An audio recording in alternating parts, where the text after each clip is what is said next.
Morning, my dear brothers and sisters in Christ. Here I am again. I'm going to post the last part now of the knowledge and wisdom. That is part 11. But as usual, before I go on, please join me to praise this, our sweet, loving Holy Spirit. For He is worthy to be exalted, to be praised. O sweet, loving Holy Spirit, you are highly praised.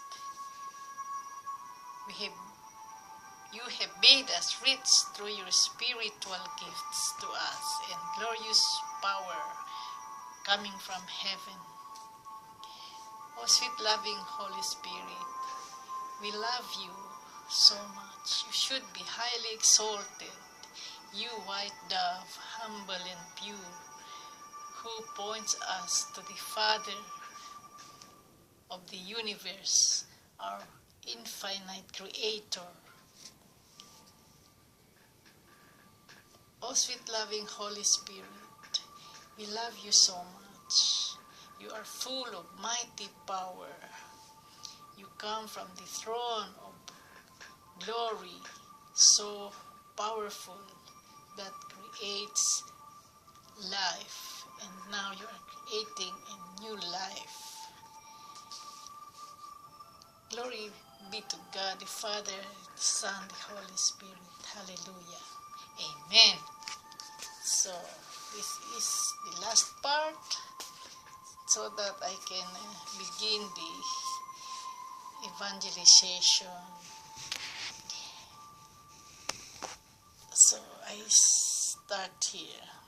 In the book of Matthew 18, verses 10, 19, and 35, it says, "See that you do not look down on one of these little ones, for I tell you that their angels in heaven always see the face of my Father in heaven. Again I tell you that if two of you on earth agree about anything you ask for it will be done for you by my Father in heaven." You see, that is true. This applies to servants. "This is how my Heavenly Father will treat each of you unless you forgive your brother from your heart." So here comes the forgiveness of sins. It is said that you have to forgive your brothers and sisters who have sinned against you, and Father in heaven will forgive you. So that is very true. Book of Matthew 20, verse 23. Jesus said to them, "You will indeed drink from my cup, but to sit at my right or left is not for me to grant. These places belong to those for whom they have been prepared by my Father." So, that is true. Only those who have been prepared by his Father will occupy that position.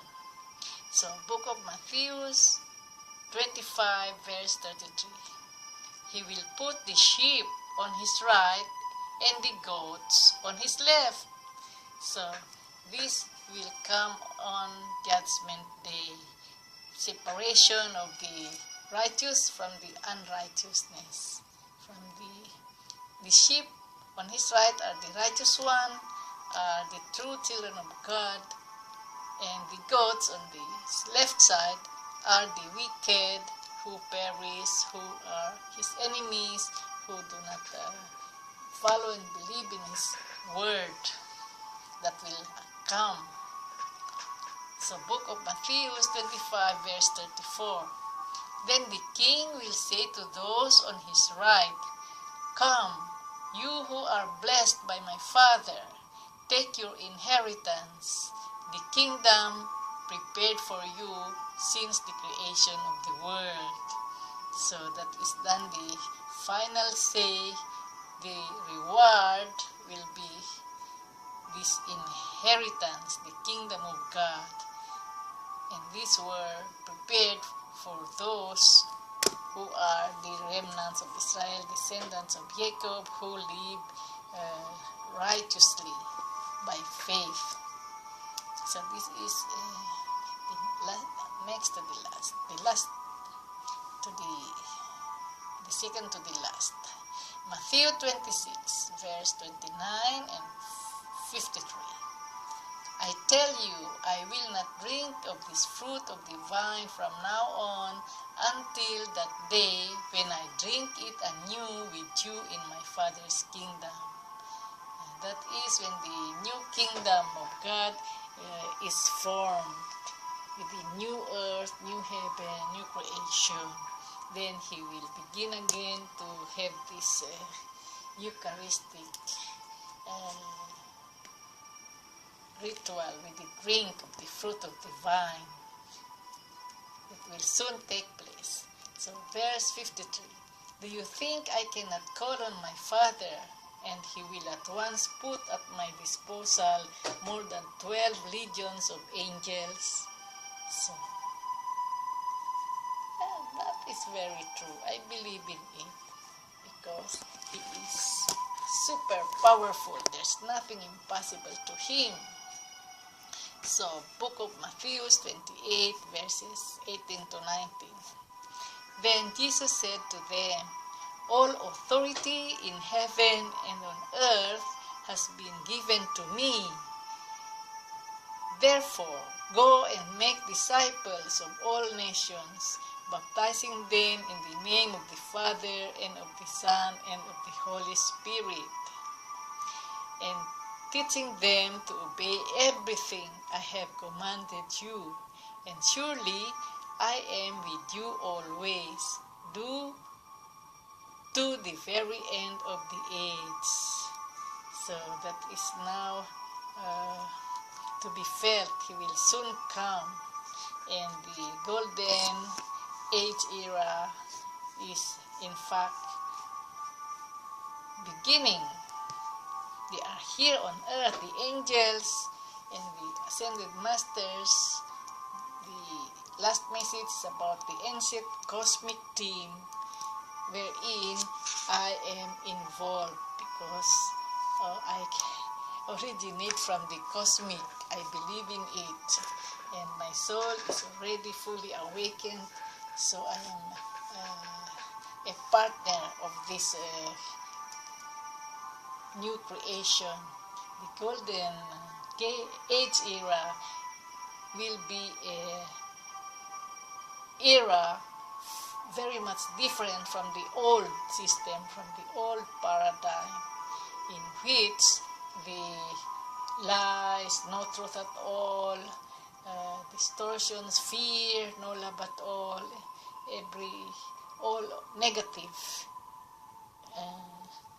that have influenced all the people for centuries. And now this golden age era, or the awakening of our truth spiritually, is the call for all the people to wake up so that our souls will be redeemed from this trap of the old system where there is no truth at all, whereas in the coming age, golden age era, there is only love, peace, harmony, abundance, prosperity.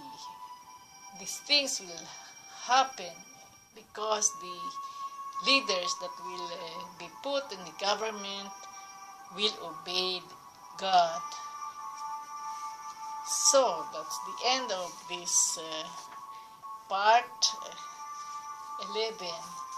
There is still time. I will have to read also what is important in the book of Isaiah, chapter 43, to comfort the people now in the midst of the catastrophic events that will also be unfolding at the same time. Here is word of God, God's mercy. This is what the Lord says, you Redeemer, the Holy One of Israel. I am the Lord, your Holy One, Israel's Creator, your King. This is what the Lord says, who made a way through the sea, a path through the mighty waters, who drew out the chariots and horses, the army and reinforcement together, and they lay there never to rise again, extinguished, snuffed out like a wick. So, he said, forget the former things, do not dwell on the pasts. That is directly the work of the light workers, all awakened souls working together within that. We really have to let them go, our past experiences,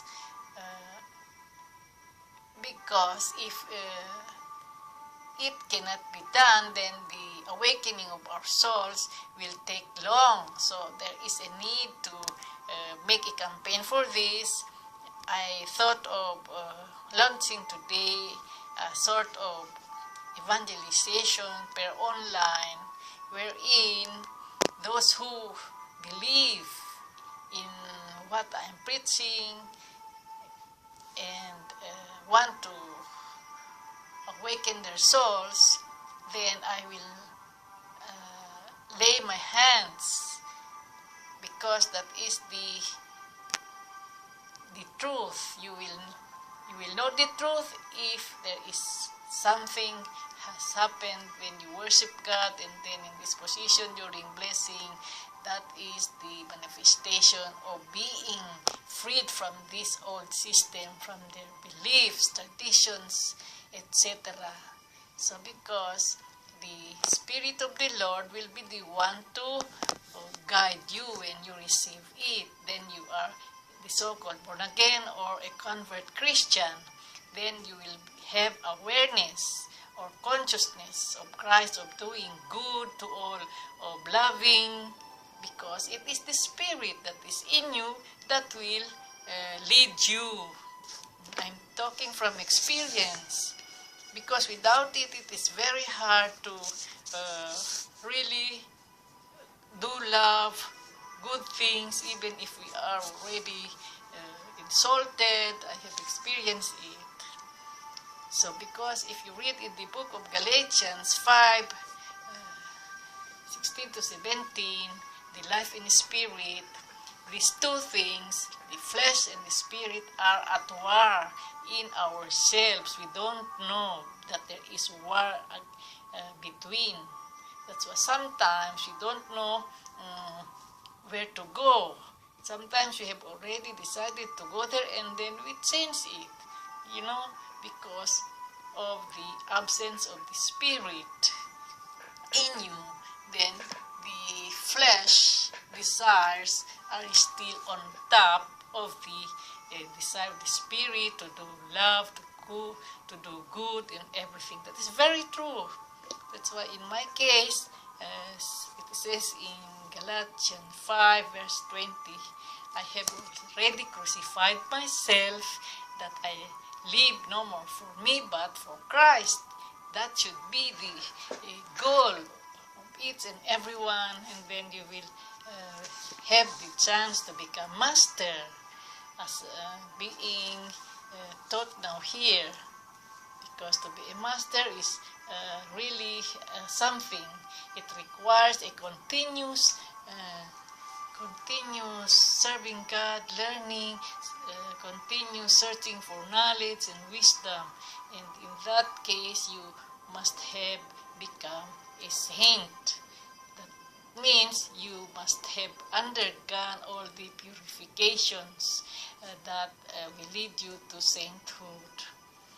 That is my experience. Of course, everyone will be tested, because without the testing, it cannot be achieved, the divine qualities, which I have experienced. Had I not have the divine qualities, I would have not persevered. I would not have maybe failed in the expectation of God for me, His purpose for me here in life. That's why it's so important. Oh, it's now time. Bye. God bless. I love you.